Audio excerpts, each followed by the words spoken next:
We are so glad to have you on this call. Welcome, welcome. I know we have individuals from Florida and from out of state joining us, so welcome to this webinar. I am Amanda Bassos, and I'm the Regional Resource Director here at Caron Treatment Centers in Florida. And I am thrilled to host another installment of our webinar series designed for professionals working with individuals who are impacted both by substance use disorder and mental health disorders here in Florida and beyond. So in the coming months, we will be featuring key members of our team here in Florida who will share their experiences with you in hopes of providing you with opportunities to expand your professional toolkit. So these sessions are conducted in a webinar format, which means all of participants' microphones will be muted and videos are turned off. So while we can't see you or hear you, we do encourage you to interact with us through the Q&A and chat features.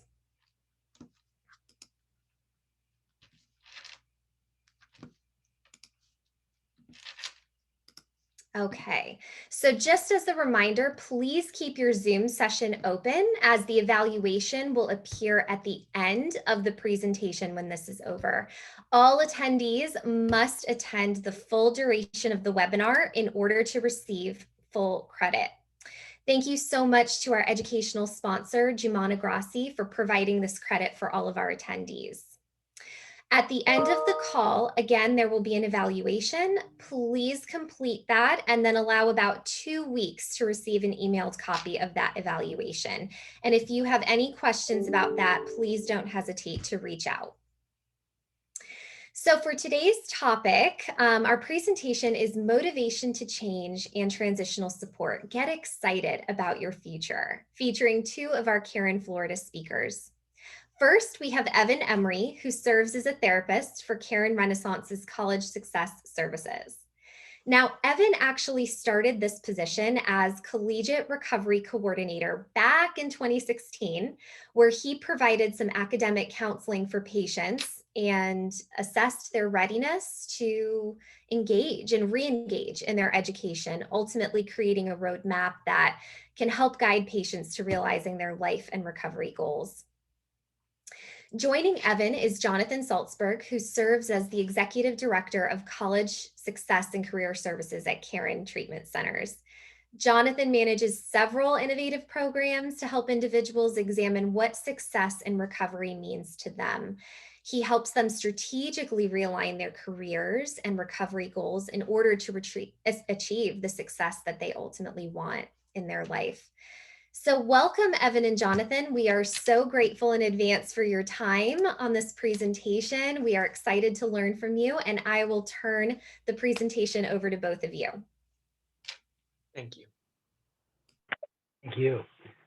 Thank you so much, Amanda, and I'm so grateful to be here today with my colleague, Evan Emery. Amanda mentioned my name is Jonathan Saltzburg, and I don't know how many times you do these, I still get nervous because I want to make sure everyone gets as much information as possible so we can continue to do best practices and all work together to help more people better. My hope in my background, I worked at 2 universities. I worked at Florida Atlantic University for 2 years approximately, and in admissions, and I also worked at University of Pennsylvania, the Warman School, as a graduate assistant in admissions. And kind of my passion and love and how I came into this field was really helping individuals in recovery identify best fit colleges and get second chances and get excited about their future. So what we've kind of done today is talking about how that pertains and how we believe that, really supporting an individual's exploration of professional competencies and getting them excited about their career, their education, their technical school, whatever that may be, is such an important piece to the clinical process. And one of the things that we'll really discuss today is having a separate department, a separate organization.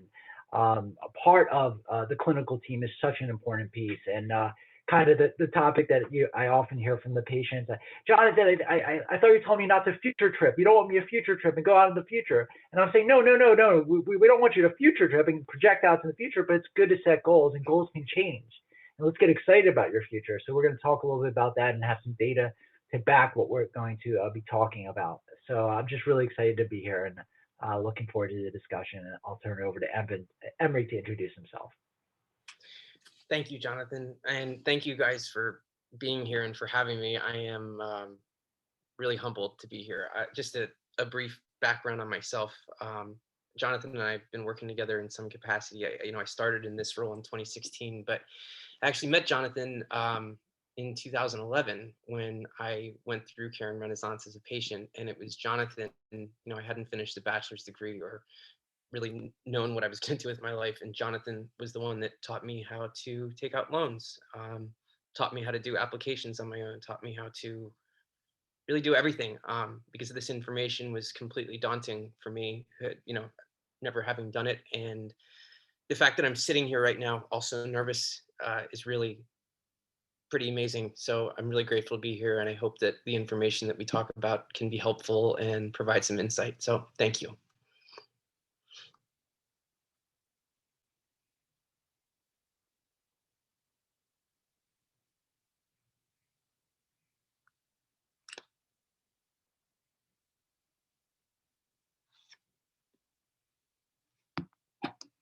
Sorry, I thought I unmuted myself. Next slide, please.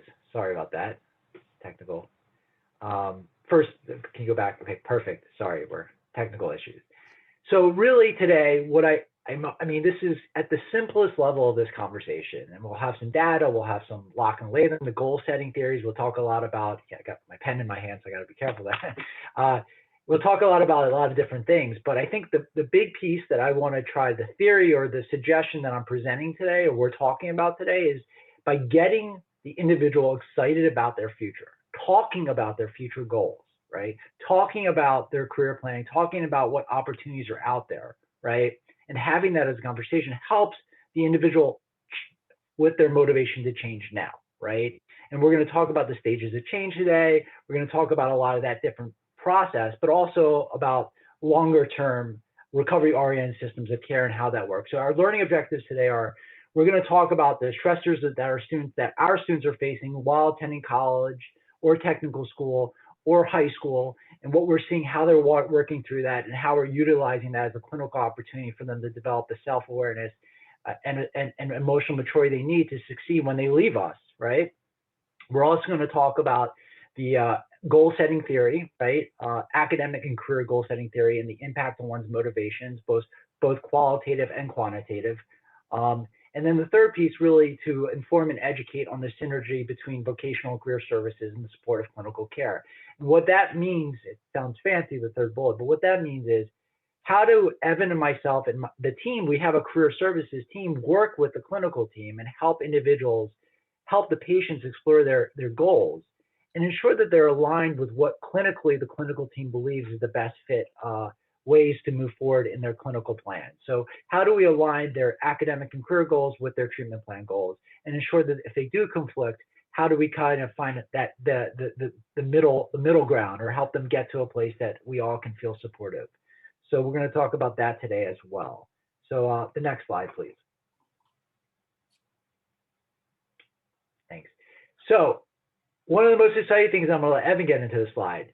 This is what it's all about, all right? I know I use my hands a lot. This is what it's all about, right? In my opinion, not all about. I mean, it's a big dramatic statement, but SAMHSA, as we all know, going past just looking at the binary, are you sober or are you not?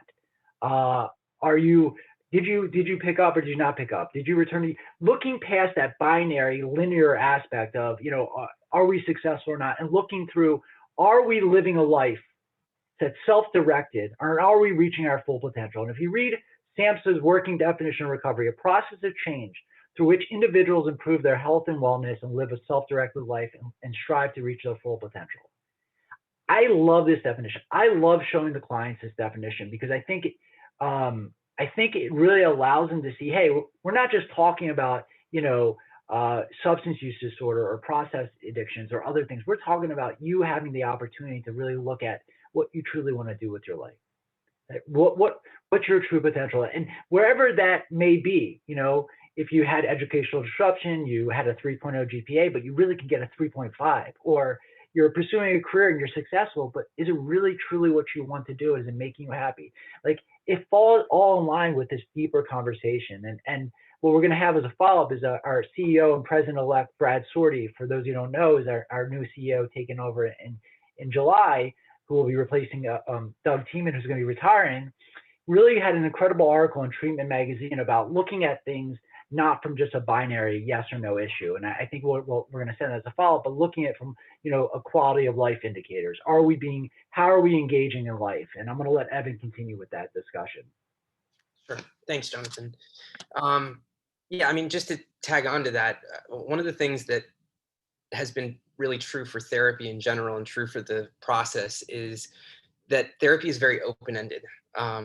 Patients oftentimes arrive to treatment in crisis. There's a level of desperation that they may experience because whatever happened, nobody typically wakes up one day and says, I think I'm going to go to rehab and put everything on pause.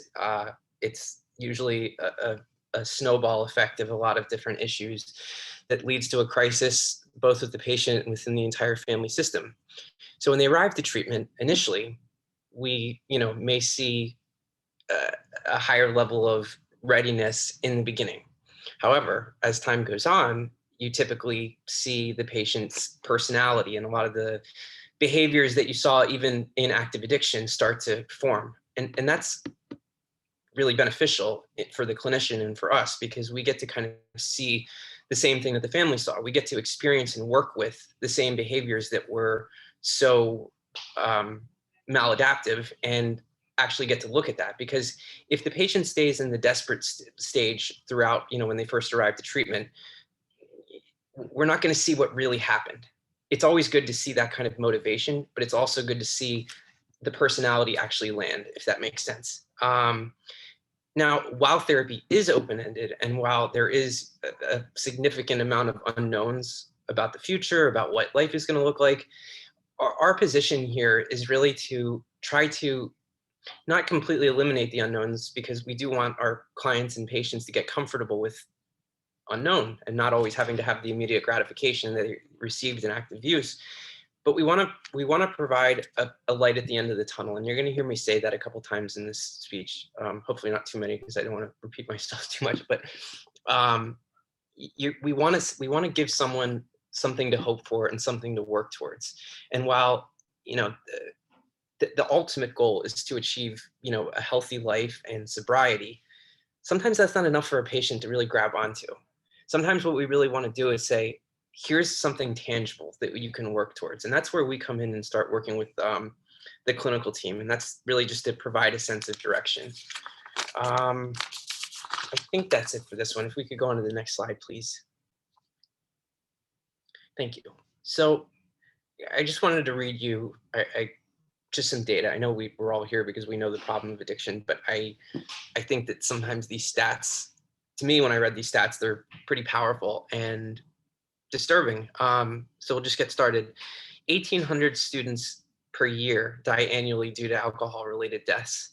In 2011, and granted, this has gotten better since a lot of the regulations, but still, in 2011, prescription drug overdoses surpassed car crashes as the #1 accidental death in America. All of this led to I think it was $740 billion in annual costs, including the loss of productivity for our economy. Over 22% of full-time college students meet criteria for alcohol use disorder, which is 2.5 times greater than the general population, and 31% met criteria for alcohol use or dependence.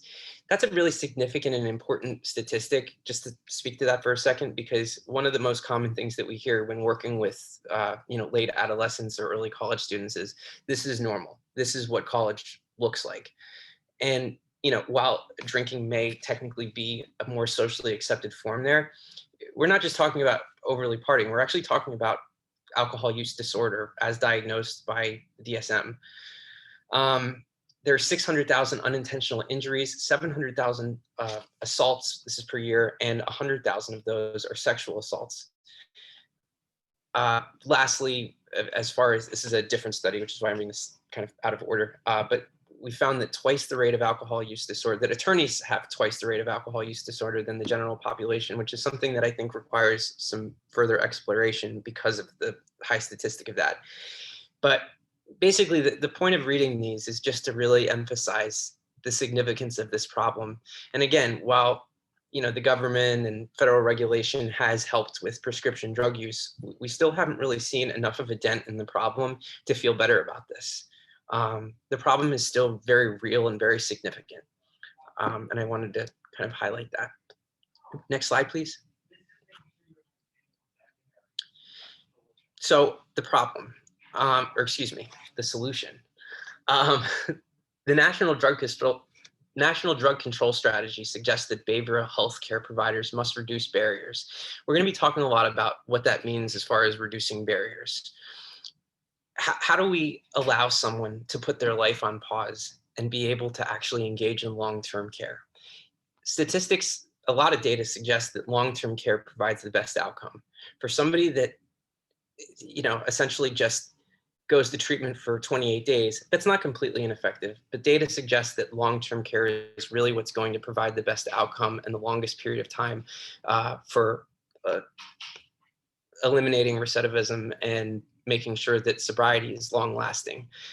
So the problem, though, and this is where the real barrier comes in, is that every person that comes into treatment has a life, and everybody has a reason why this life is impossible to pause. They may be married, they may be providing for a family, they may have children, they may have parents that need care. There's 1,000 reasons that are all as important and individual to anybody that comes. So how do you tell someone to put that all to the side and just engage in treatment? Focus on yourself. It's a large ask, and where we typically find resistance and barriers is people saying, I can't be here. I know I need to be sober, but I can't stay. So I don't think that ever putting someone's life on pause is going to be this easy fix where we're able to say, no, just because we know from data that you're not going to possibly make it if you don't address this, if you don't put your recovery first, you're going to find yourself back here. That's not, while that may be true in many cases, it's a message that isn't always received. So how do we provide the services that we need to provide to these people, to these patients that all have something important going on in their lives while they're here, so that we can allow them to do both, so we can merge real life essentially with the treatment process and kind of find the gray area in the middle ground for allowing someone to continue with their life and engaging full term in treatment. And Jonathan, I know you were going to discuss more about the next slide and solution for long-term care. Yeah, thank you so much, Evan. That was a big piece that Evan just said. If we can go back just before to the last slide. Yeah, thank you. I just want to really say how this falls into that transitional support, right? So what we're saying is that the longer that someone can be in a recovery-oriented system of care, it's just the data, the greater the outcomes, right?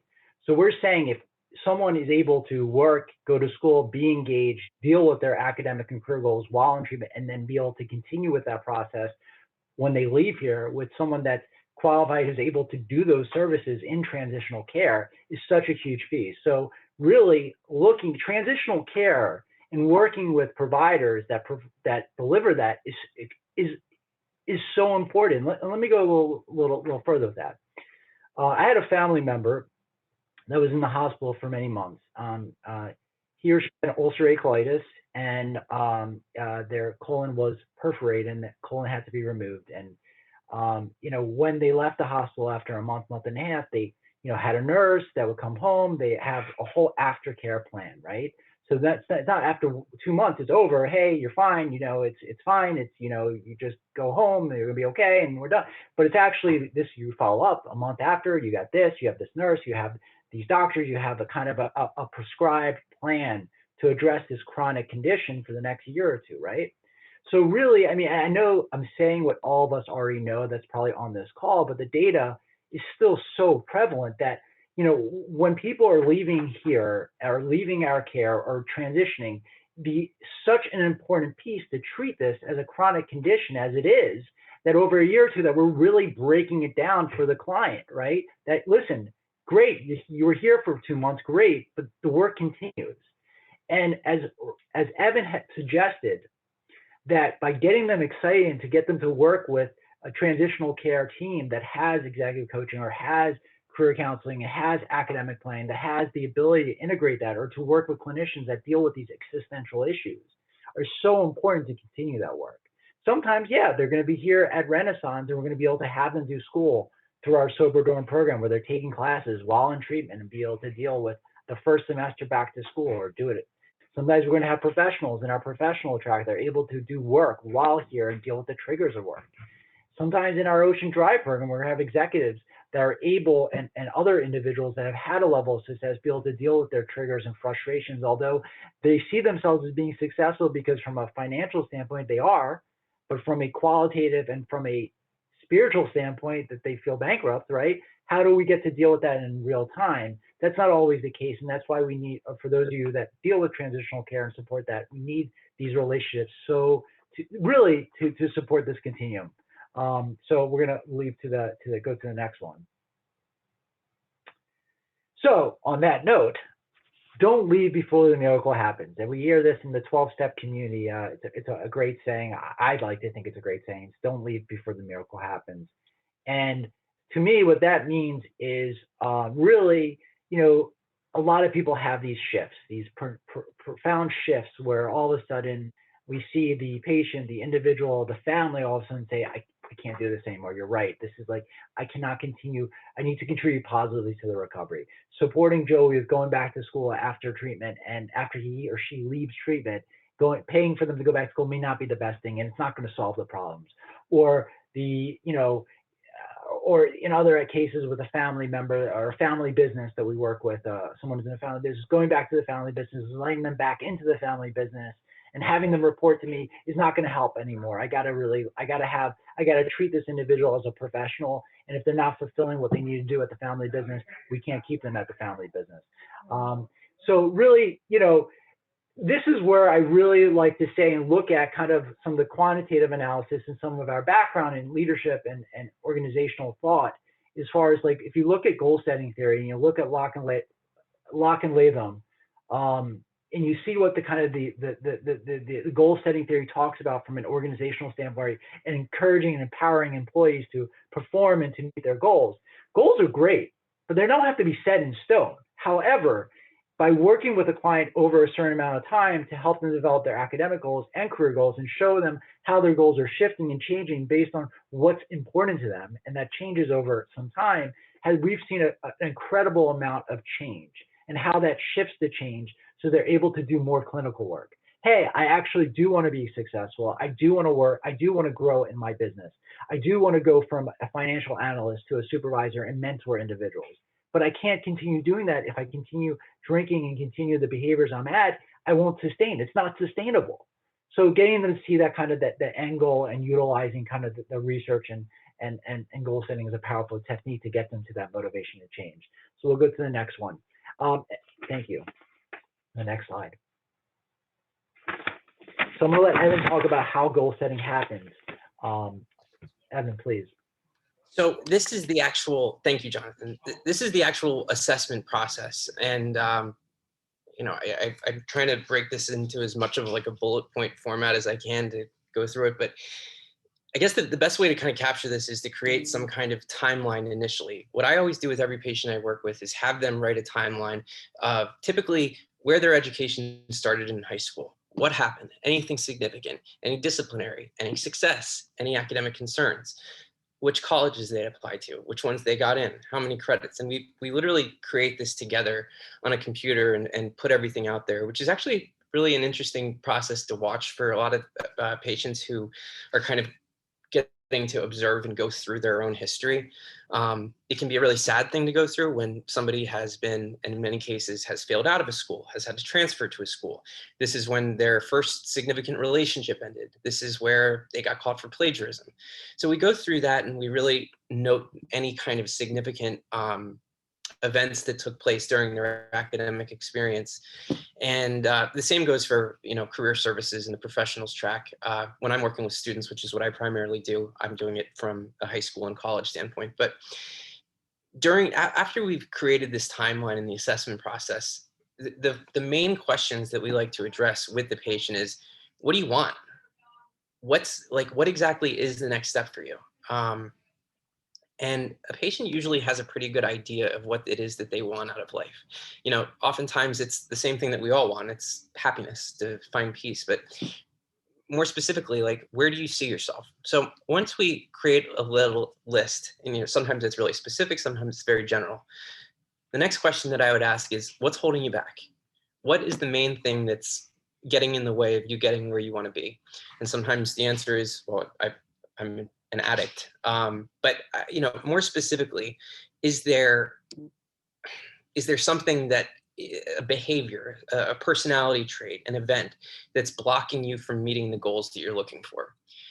And again, usually patients have already developed some insight into this. And if they haven't, that's kind of our job along with the clinical team to help kind of point out what we've observed, not only from the timeline, but from their psychosocial, from the family work, which we're going to get to later, because the family piece is probably one of the most important things that we can go to. So I don't want to brush over that. But let's just say that everything works out. We ask them what they want, they provide an answer. We ask them what behaviors are getting in the way.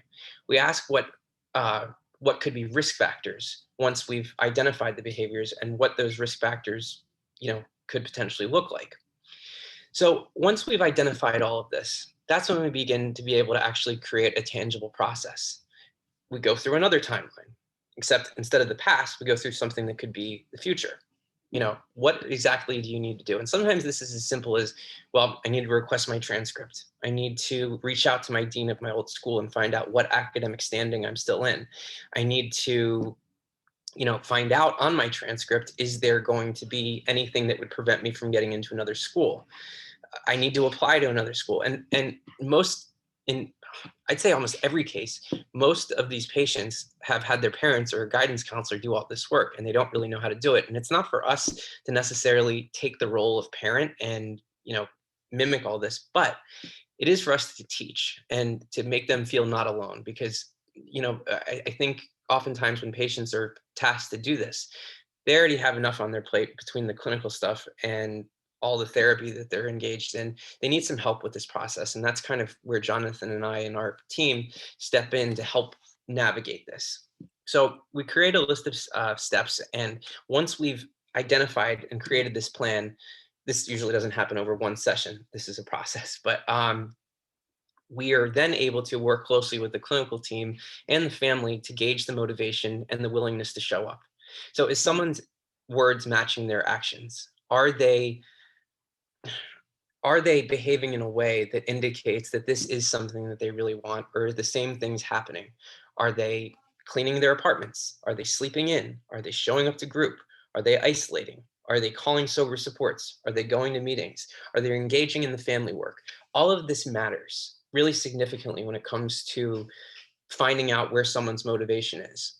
If they're not following through on the, primary concerns related to their treatment or primary goals, that's for us to step in and say, maybe we've got to go back to that question about what behaviors need to change in order to meet those goals, and see if there's something not adding up here. And usually by that point, and it helps that we've already written out this entire process. It helps that we've outlined in a very organized way what this looks like for the patient to usually have the insight to say, yeah, I'm doing it again, or I'm back in that same mentality. And again, it's the luxury of time that we have, over a few months, sometimes a year. Usually doesn't take a year, but we have time to be able to walk them through this process and see everything that happens.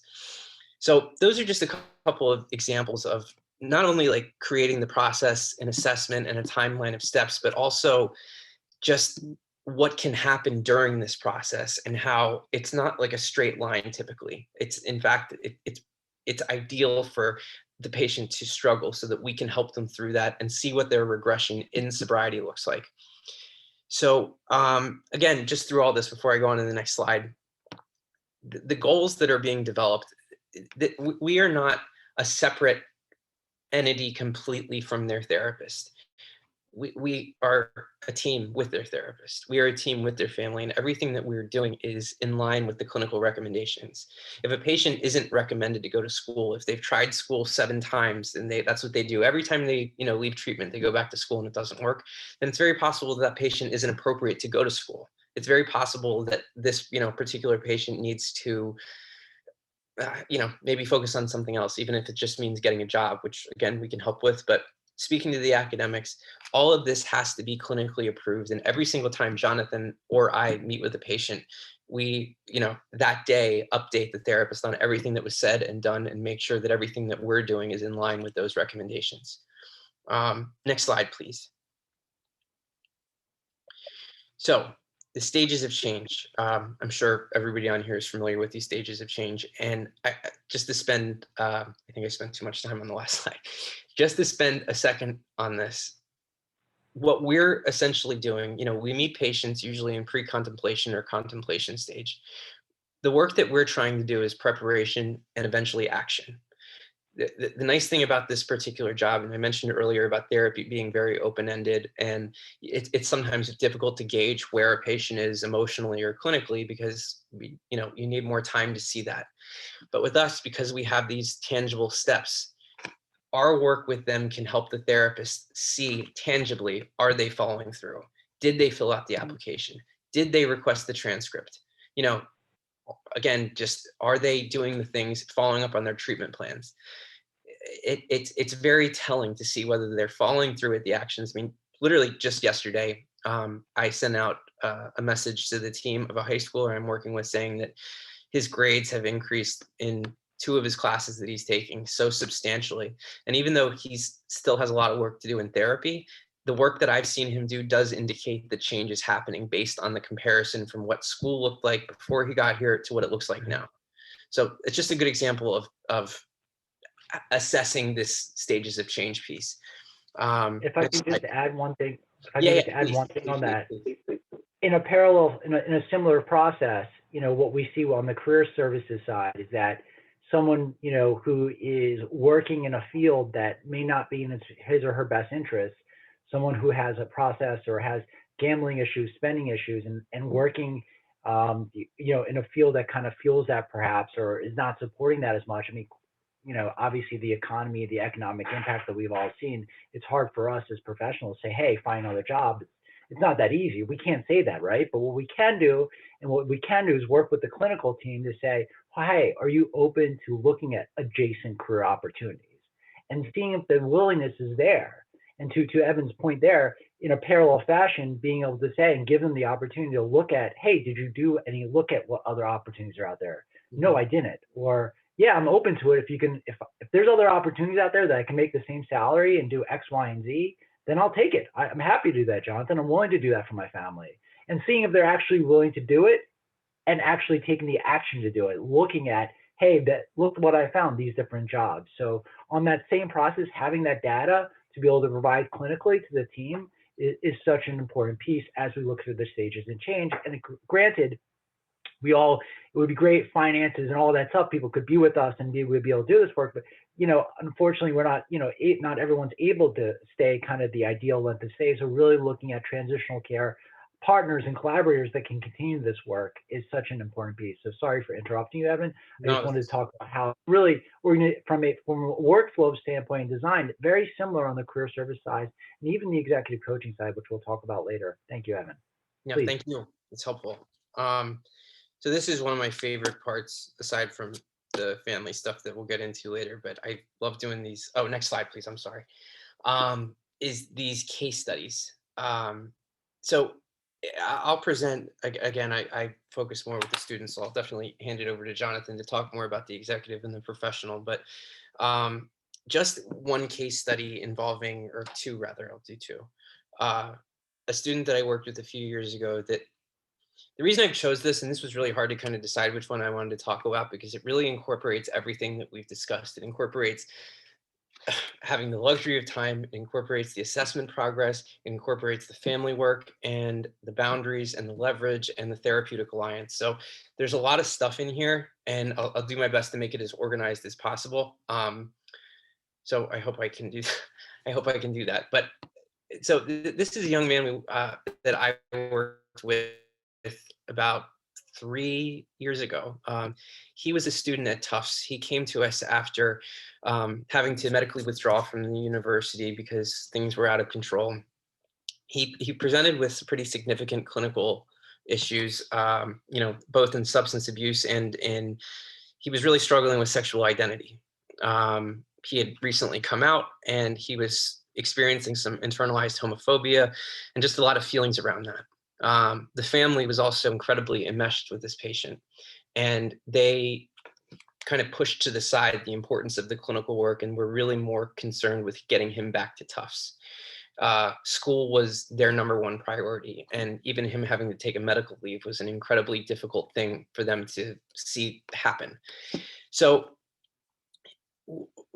instead of pulling him out and sending him back to school when all the recommendations indicated that he wasn't ready to go back into that environment while he still had a lot of work to do, we were able to, this is where the Therapeutic Alliance comes in, work with Tufts, one of the deans there, to allow him to transfer some credits in if he were to take classes at a local school down here. Some schools are pretty good about that, others not so much, but a phone call and some, explaining the situation can really be helpful. And in this case, Tufts was willing to accept the credits that he was going to take. So that bought us some time with the family, and they were able to say that this is, this is something that we're willing to watch. But again, they were not happy about him going to a school that appeared to be lesser than Tufts. And, in fact, Tufts is a better school. It's more prestigious. It's more of a well-known name. And, but that's what they wanted. They didn't want him to necessarily be here. So once we got him into school, taking these classes, he was signed up for 2. And when I actually have a patient in school, once we're past the assessment process and, in the actual stage of action, it's my position and Jonathan's position to really observe what happens and monitor where they are. Not micromanage or babysit, but really just watch and see what happens. So with the communication with our team on the residents, we were able to see that he wasn't getting up for an 11:30 class. He was sleeping through that. He was not following through with his assignments. When I would meet with him during sessions, I would have him pull up his Blackboard account and I could see zeros in for the first couple of weeks of classes because he wasn't following through. This was a breakthrough for the family. Even though this case wasn't going the way that we wanted to, ideally he would have shown up for class, done really well, and gotten back to where he was. But that's not always the ideal response. So basically, the family was able to see, wow, we've been spending so much time thinking about school, and we've been spending so much time thinking that this is what needs to happen, that we didn't actually really see where our kid was. Shouldn't even say kid, they're adult.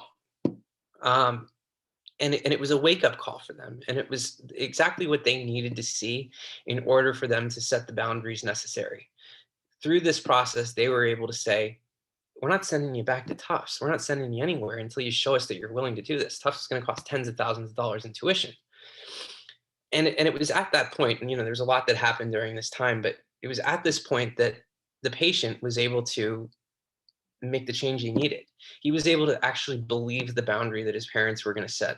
They were actually able to see that the priority needed to be his clinical care and their buy-in to the family work that needed to be done. And this story, without going into too much detail, had a happy ending. He was able to pick it up, do it very well. He was a very intelligent young man. I think he ended up actually going to NYU instead of Tufts, but it was a good school. And this was just a really good experience that kind of incorporated all these things. The one other thing, and I want to go back to Jonathan so that he can speak to the executive and the professional, is one case that I kind of thought about bringing up last minute because this is like a really beautiful example of a high school case. We have a 33-year-old young woman who has been with us. Well, she got here about a year ago and she just moved out. She was a Native American and someone who had dropped out of school in the 9th grade. So it had been probably around 20 years ago. She'd lived on the reservation and she'd experienced significant trauma, heartbreaking trauma, grief and loss. And it was a deep seated insecurity over the fact that she never finished high school, had never really had any work experience. So when it was recommended that she meet with me to get an assessment, she was so mortified just to say that this was her highest level of education. Now, her plan initially was to stay in treatment for a couple months, possibly go back to the reservation or go back to a halfway house and try to get a job. But through the assessment piece and through the school piece, we were able to actually get her enrolled in an online high school, which she just graduated from about a month ago, 2 months ago. Wow. And just watching her go through this process, we ended up having her in treatment for about a year. And, you know, it wasn't without struggle. It wasn't without points in time where she was like, I can't do this. But she did. We got her set up with a tutor to help with some of the math because she hadn't done math in 20 years. The rest she was actually pretty proficient in. She wrote like a beautiful essay on her life for her English class. And now she's in college. And even though she moved off our property, she's working with me privately. And I just loved that high school story. It's not always that rainbows and butterflies and this really happy ending. Sometimes there's a lot more struggle, but I really did want to share a really wonderful example of somebody that never thought that they could do it and ended up making it and really changing their life. So thanks for bearing with me, Jonathan. I will give it up to you. Yes, thank you, Evan. Wow.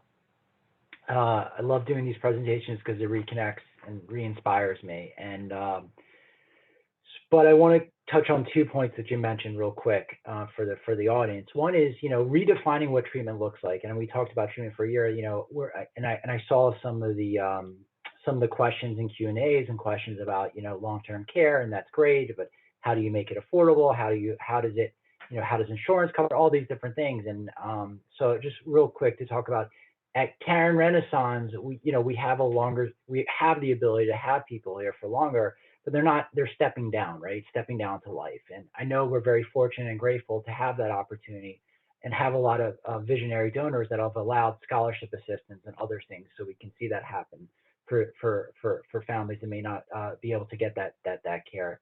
The other piece that I want to share is a Tufts case. I mean, you mentioned something really, really important. And as I've been doing this since 2010, and one of the things I think is really, really incredible how we've evolved at Caron Renaissance is, for those of you who maybe worked at Renaissance in years before, you know, the idea that it's kind of cutting edge to allow someone to do school, right? That may not have earned college yet, but to allow, because clinically the family needs to see whether or not the patient can truly do that, right? And really the clinicians and clinical team seeing that and saying, hey, instead of earning before you receive, which, you know, is an important piece of what we do in that interdependent position, in fact, what's in the best, we only have a limited time with this young person, right? And the family needs to see that this young person is struggling with school and struggling with sustaining even in a structured environment. So I just want to see it's pretty incredible there because it shows the evolution that we've seen in this field and at Renaissance. To allow someone to do school, to be here that may not have earned it or may not have been, you know, demonstrating those skill sets, earning before you receive, but because the family needs to see it, and it was the best thing for the family, and it was the best thing for the family system. So I want to note that that's a big piece for the audience. And now I want to get into the executive pieces. You know, my background is I got an MBA from the Wharton School of Business. I've worked in corporate America. I think that, you know, being able to understand a business terminology and helping the clinical team understand, you know, how organizational structure looks, you know, what are their jobs, roles, and responsibilities, what is truly, efficiency and effectiveness look like in this person's individual work environment. And one of the cases that I'll mention is an executive that we worked with years ago at Ocean Drive. And if you think about, you know, how successful this executive was and the identity that this executive had with their job, you know, how do you, you know, over that time period that they're at Ocean Drive, how do you start saying like, listen, you know, maybe you shouldn't go back to that job? Well, that wasn't the case, right? But what the case was looking at is how can they go back to that job and optimize their experience of the job and prioritize their recovery, right? And one of the things that we noticed while they were with us was looking at the organizational chart and having really meeting with this person and gaining some trust so that they could open up about what their organization looks like and how it is and who reports to them and kind of getting a lay of the land. And it turned out that there were a lot of people reporting to this individual, right? A lot of people reporting to this individual. A lot of people, 100 people. I mean, I put 100 there, maybe not 100, but it was all these individuals reporting to this kind of centralized command. And what it really had to do with, you know, was control. Wanting to control everything, right? Now, really, that information was so powerful for the clinician to sit back and say, so Jonathan, so you're telling me that there is, I mean, that what do you suggest, Jonathan, from a organizational design standpoint? Listen, I'm not going to suggest anything, but I'm saying that there's 4 or 5 people based on his or her own report that could be the executive leadership team. And they could, instead of having 100 people reporting to this individual, he or she could really rely on this executive team and really delegate and allow themselves to be able to look at what else is important. They could still get the job done, do a great job as an executive, and try to think about maybe not doing 150 hours a work week and not taking all this stuff and letting go of the control. And that design was really important to the clinician, who was then able to really touch on this control issue. This really about control and letting go and redesigning how it looks like going back to work. So I thought that was an interesting example about how clinical and executive coaching might look like, or consulting might look like. So again, what I would like everyone to leave here knowing is that we're able to treat a number of different patients, and that's our experiences. The student, the executive through Ocean Drive, as well as individuals who've had that level of success. And then also there's this middle ground, right? About 3 years ago, and really the brilliance of some of our staff members that really saw that there was a need. There was a need for us to be able to serve at Caron Renaissance this middle ground from serving the executives or individuals who are able and are affluent and need that kind of level of care and support, and then individuals who are struggling with life skills and who need the renaissance of family systems work and all that incredible stuff. But there's a middle ground, right? Of individuals who are professionals who've had some success, in their job, even though their substance use issue or other underlying issues may be impacting their overall life, but have had some success and perceive themselves as having had that success. How do we at Renaissance treat this population, right? They don't necessarily need someone coming in and knocking on the door and going in and see, hey, have they made their bed, or are they cleaned their apartment, all these things, because they are doing that. They have a family, they're doing that over there. These are things they don't, but you still need that intense clinical work to look at, all the different dynamics that the family's going through, and the 4 kind of lenses that we look at when someone comes to Renaissance, which is, the psychological lens, looking at the mental health piece, looking at the substance use issue, looking at the family systems, right? Looking at the personality and characterological. So they still need all that. So an example here is the professional. And what I've noticed in my work with professionals is there's this trend towards family businesses where, individuals haven't yet, got into the executive level of their family business, or it's a small family business. And what I've noticed with family business is there's this lack of professionalism in some of these cases where the individual with us is reporting to their father or mother or sister or brother. And already there's, some dynamics that are at risk because of, perhaps the boss / mom or dad or sister is asking about, are they sober while they're at work, because they feel that they can ask that because it's their brother, but at the same time, this is a work environment. There's 50 other employees there. And so there's all these different things. So what we had with one client that was here was, it was great because the dad said, you're not coming back to the business unless you get the help you need because of X, Y, and Z. And it was really, really interesting to be able to work with him and work with the family business and work with the clinical team to say, hey, maybe you could think about not reporting to your dad. And hey, dad, maybe it's good for him not to report to you. Is there other people? And how is there a job role and responsibility? Is there actually job function? No, there's no job function. Well, how can you hold so-and-so accountable if there's no roles and responsibilities and duties? And is there an assessment piece where they're assessing, and really trying to create a more professionalized environment for the individual to return to, and really compartmentalizing the work piece so that dad's not, or mom's not, overseeing every aspect. They have someone else in the business looking at it. So really being very, I guess what I like to say, really individualizing the professional component. But again, what do all 3 have in common? Can we go to the next slide, please? Is, they're all facing kind of these barriers, and we're going to have another slide, these barriers in recovery, right? That they're going back to their job. There's a stigma, right? They're going back to school. There's a stigma.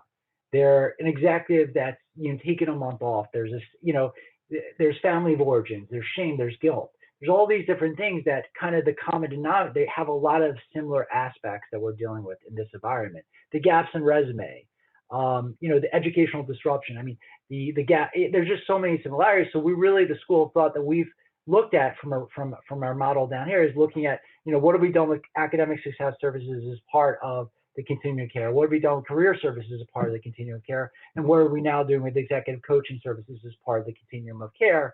And then looking for partners and collaborators to support that with our transitional care support. And to the next slide, I'm just like on a roll here. The common denominator, right? Which I keep on talking about. Meaningful, purposeful work, incredible motivators to allow the client to really reevaluate their purpose. What is our purpose? And going back to that first slide, what is our potential? Realizing our potential. And, what I'm going to kind of turn over to Evan is, obviously, we never know when that shift's going to happen. So when I said don't leave before the miracle happens, how can we get these individuals to realize their potential and to see that there's so much out there? Is Evan my role to keep at them with that? So I'll let Evan, how do we get the patients there is my question. And I'll let Evan talk about, well, part of getting the patient there is looking at the family system, getting the family on board. So Evan, please, I've talked way too much. No, thank you. I know I want to be mindful of time, so I'm sorry, you guys. There's so much to say about all of this stuff, and it's exciting. But to everything Jonathan just said is, how do we get everyone ready? Because, all of these things are based on an ideal that the family is supportive of treatment, that the patient is motivated for treatment, that everybody wants treatment. But that's unfortunately not always the case. And the common denominator is everyone sending the same message, everyone being aligned. It doesn't mean that everybody has to agree on every aspect of treatment, because that's not realistic, but it is being able to create some kind of alignment, both with, the family, the university, the patient, the clinical team, us. Everybody needs to be sending a unified message, because what we know about our patients and clientele is that they tend to find ways that they can split. If they hear one message from dad, but they don't hear another message from mom, they're going to try to align with the parent that is in agreement with them. So, I guess the biggest thing to just speak to about this is, how do we educate the family to say that I kind of want to just give you an example. Like, I'm working with a college student right now who is living in a halfway house. He's not in our sober dorm, so I work with him remotely. But he is, he's not ready to be sober. He's not buying into the recovery aspect right now. His father is willing to set boundaries. His mother is not. Mom wants him back at school because she feels like she's depriving him of normalcy. Dad sees that they've tried this before. He's had to go to rehab, and he wants the son to earn before he receives. And so that's a dilemma that's active right now, and trying to find the middle ground here so that it doesn't only, destroy the patient and give him something that's going to hurt him, but also preserve the family's marriage, because that's important too. So again, just the quote here is: a process of change throughout which individuals improve their health and wellness, live a self-directed life, and strive to reach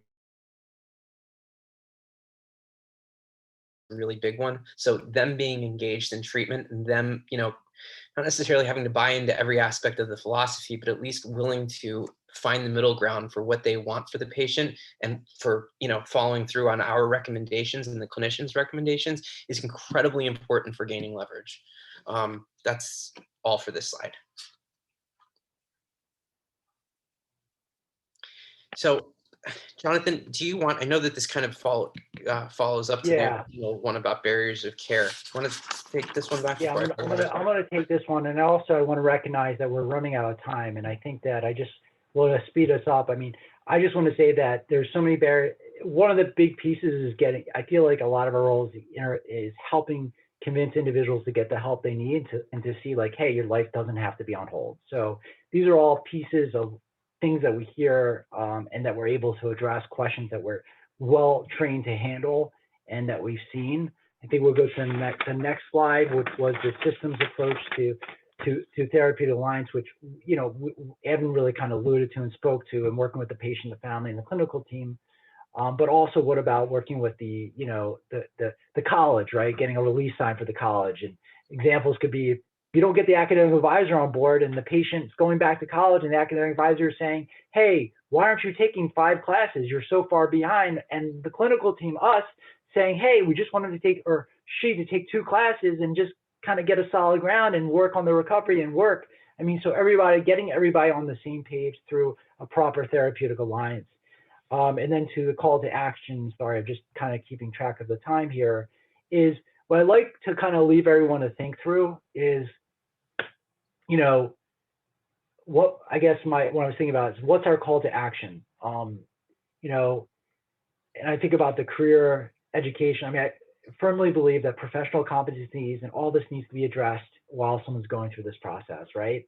So on the other side of it, what employers, well, who do we buy from? What employers are out there that hire people in recovery? I know that's kind of like another question, but what, thinking about that, like who you buy from or where you go to, are there recovery friendly employers? And I'm happy to talk to you more about this concept. If anyone could reach out to Amanda. And then, thinking about, your local universities, if you're in private practice, near your local university, what are they doing for students in recovery, right? What are they doing not only on campus, support? I mean, I know we're in the pandemic, but what virtually, but also what are they doing from an admissions standpoint? Are the college admissions officers aware that someone who has overcome this adversity can really be an incredible asset to that campus, or is on the other side, it can help other people that are struggling through it? So really looking at what are your local universities doing with recovery and support, and thinking about how you could be how you could be an advocate for that, and happy to talk to you all offline about it. And then just always a nice little data point to leave you with on the last slide is, these, when I started 2010 doing the college success program at Caron, the greatest thing in the world, like for me to be part of this organization, there was about over 20 universities that had collegiate recovery efforts and communities, or so recovery housing on campus supporting students in recovery. And now there's over 120 universities that have some sort of collegiate recovery efforts. So, we're making progress. So I want to, and the students are, Dr. Laudet's research shows that there's some real impact of entering recovery and how that affects the overall student. So I'm sorry for rushing through the last slide. I just want to be mindful of everyone's time. Every time I'm on this, I'm just grateful, Evan, to be working with you and Amanda and to be part of this work and for what all of you are doing on a daily basis. Thank you so much. I know I've said this before, but Jonathan, Evan, your energy that you bring to the presentation, to the work that you do on an individual basis with our patients is tremendous, and it's exciting, it's empowering, and if we feel that, no doubt our clients are definitely feeling that as well. We did have 3 questions come through. Jonathan, Evan, do you have a few moments to answer those questions? Absolutely. Okay, I do know it's 12 o'clock, so if our guests have to jump off for another call, please feel free to. I'm happy to follow up with you afterwards regarding the evaluation link that would be required, and any questions we might not get to, we will certainly follow up via email, but I will ask at least the 3 that came in during the earlier part of the presentation. So the first one, how does substance use impact and cause a failure to launch in academics? Okay, yeah. Do you want me to field this, Jonathan? So the thing that kind of the school of thought that I've always lived by when it comes to failure to launch is that data indicates that when somebody starts using substances, whatever age, oftentimes it starts in teen years, they get developmentally stunted when they start using. So if somebody starts smoking pot at 15 and that graduates, maybe it stays with pot, but typically it'll graduate to drinking or more heavier drug use. If somebody comes into treatment at 23, oftentimes we find through assessment and through the clinical work is that they're still in a kind of seeing life through a 15-year-old's mindset.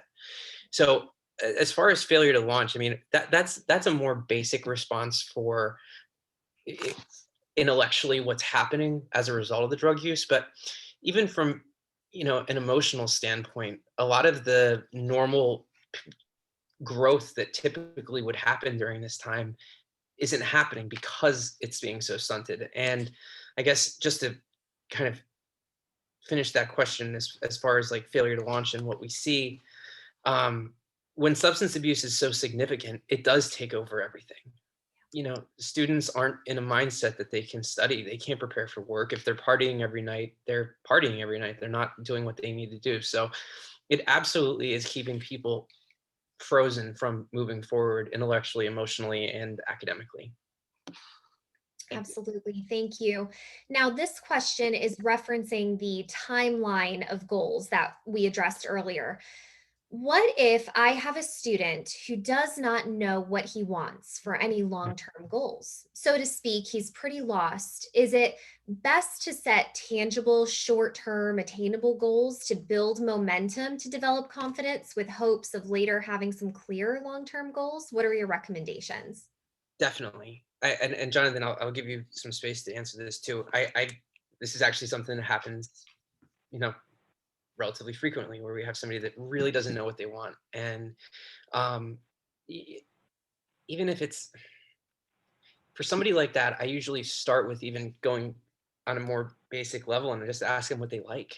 You know, what is something that brings joy? What is something that makes you happy? Even if it's not career oriented, it's nice to just find somebody, you know, they like animals, they like music. Like, let's start there. So we can even start at the smallest thing and see how we can work with that. Now, more specifically, though, if we have someone that really does stay, um, if they still really can't figure it out, then I think it's appropriate to move on to career testing and using psychological testing to really use those measures to really determine what's going on. Yeah, that's a great point, Evan. I just want to say that is that we're very fortunate that we don't operate in a silo, and you know, so we work with Dr. Alexis, who is our director of psychological services, she's remarkable. Mhm. And I know I'm saying that I'm biased, but I think one of the things I noticed was there's a lot of tests, there's a lot of career assessments out there. There's a lot of different, ways to approach it. And I think she's done a really good job of finding tests and utilizing tests to help kind of get through to the client so that they're able to kind of get to what their true interests are. I think that to your point, when that happens is really important. If someone comes in, they're, just been here for 5 days, and for us to give a bunch of assessments in that respect, career assessments that Dr. A is going to mark and look at, I think the timing is really important of when those tests should be administered, assessments. So I think that, and I think it's really neat for some clients while they're in treatment. Sometimes we'll say, if, Renaissance, typically traditional clients can be up here for 3 months, is seeing how their goals change, and just putting something down and having a journal and seeing how it's evolved, right? But again, I think the really utilizing the career assessments are really can be really powerful, especially when and find the right timing to do it. So thank you for that. Yeah, absolutely. Great point. And speaking of a time frame, last question, and this is directed to Evan, but certainly either one of you. What is the best time frame for young adults to return to a college setting? I feel the brain needs at least a year to heal. What are your thoughts?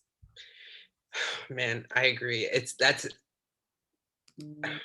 I don't know the data on the specific, whether the year mark, but I'd say that that's probably a pretty safe estimate to actually go back to a college setting. A year sounds good to me. I want to see more information on the actual timeline. If returning to a college setting, does that mean their original college? Does that mean a new college? Are they going to be living on campus? Are they going to be living off campus and commuting? Those are all factors that I think really impact what that looks like. But, in a perfect world, a student would, if they're returning to college within that first year, they'd be doing it, hopefully remotely. They'd be living in a sober environment, whether it's a halfway house or a sober dorm or with sober roommates in an apartment, and still engaging in a lot of support. When we see patients that go back too soon, especially if they're living on campus, which I don't think, unless they're in a sober house, like on campus, I would almost never recommend, not that quickly. And most students actually, once they get sober, they don't want to move back onto a college campus, or at least unless it's like a sober environment, because that partying culture of college isn't usually what appeals to them anymore. So I just, to your point, I would agree that going back too soon is really risky. And if you are going to go back soon, and if you need to go back right now for whatever reason, there's measures that you can put in order to make that less of a risky move. I hope that answers the question. No, and I just want to jump in there. I mean, it's like, I know my mind goes there, but it's a probability, right? It's a probability game in the sense of like, how can you increase the chances of success, right? That's what we all want to do for our clients, right? Increase their chances of success.